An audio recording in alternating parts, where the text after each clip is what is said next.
So what would you recommend a young graduate today looking for work in, say... Media. Media or some executive position? Well, first off, they're not going to become an executive right away, so I think a lot of times we all know that. But I think work as an intern. Call up a company you want to work for. Just say, I would like to work for you. I will work for nothing if you're living at home. Or I will work for minimum wage. And start there. Learn something. Learn how a company operates. Because otherwise, you're going to be sitting there waiting for the right job. And at the present time, you have no skill sets. And when you have no skill sets, the only other way you can get a job is through connections. And oftentimes, many people don't have connections. They don't have parents that are in jobs that can connect them to other jobs. And this is an issue.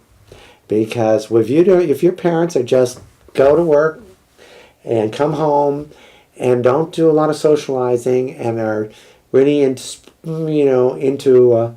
their world and their life, and they don't have a lot of time to socialize, well, I think, this is what's going on. These kids are going to have a harder time. So they're going to have to take a novel approach. Now, there are always those people who have mom and dad that are famous or can get them jobs. Kind of like, I saw the Karate Kid's being remade.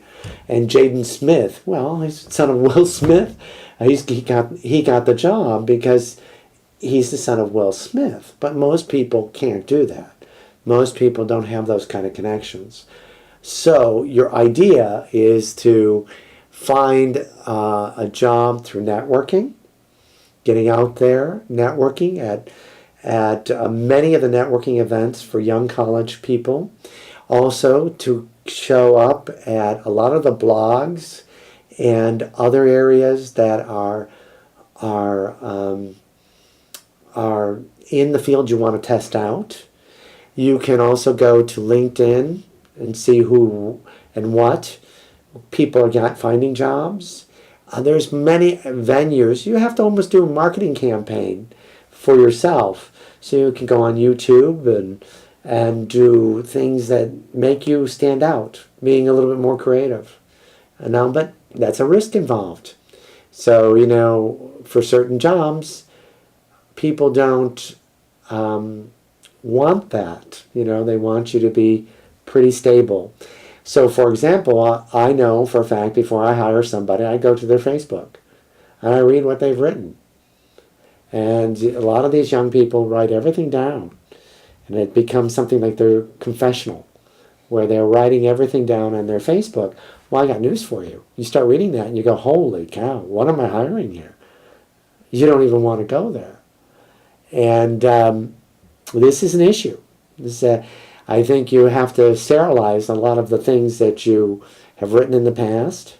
Remember, nothing ever goes away that you put down in writing. So it's something that young people even post pictures that are just provocative or very inappropriate. And then the employer finds that and they go, we don't need this.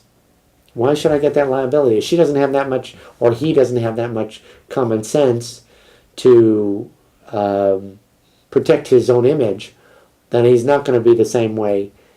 He's not going to do it in my firm. My idea is this. If I were a young person today, I would take a look at networking into the companies I'm interested in going to. And what is that? How do you do that? Well, there's plenty of conferences, plenty of places for you to go and talk to people individually. So the human resource people are usually the mode of entry. Or if you don't want that, if you're being sponsored by somebody, is a great help. But the only way you're going to do that is networking in. And there's still no substitute for networking face-to-face. You can do everything online. You can get sponsored by the King of Spain. But the point is, face-to-face is the only way, because people are hiring people. And they're not just hiring a resume. Too bad it doesn't work that way. You may get lucky, but it doesn't work that way.